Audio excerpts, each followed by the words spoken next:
Hello friends, welcome to my channel Manidipa creation. আশা করি সবাই ভালোই আছেন। আজ রান্না করব আমাদের পুকুরের রুই মাছ। সঙ্গে থাকুন, ভিডিওটি শেষ পর্যন্ত দেখুন।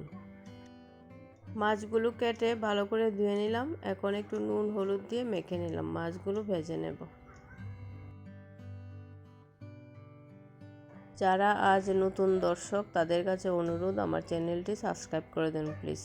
পাশে থাকা বেল বাটনটি প্রেস করে রাখবেন, তাহলে পরবর্তী ভিডিও নোটিফিকেশন আপনার কাছে চলে যাবে। মাছ ভাজা হয়ে গেছে, এখন মশলা করে নেব জিরে, লঙ্কা আর পেঁয়াজ। আর এদিকে ছড়া দিয়ে আজ মাছ রান্না করব, তাই ছড়াগুলো কেটে ভালো করে ধুয়ে নিলাম। এখন একটু ভেজে নেব।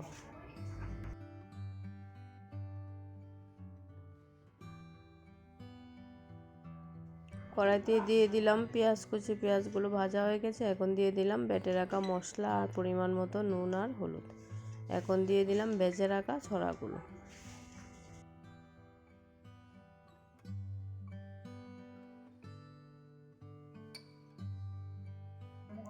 আমার মশলা কষানো হয়ে গেছে। এখন দিয়ে দিলাম পরিমাণ মতো জল।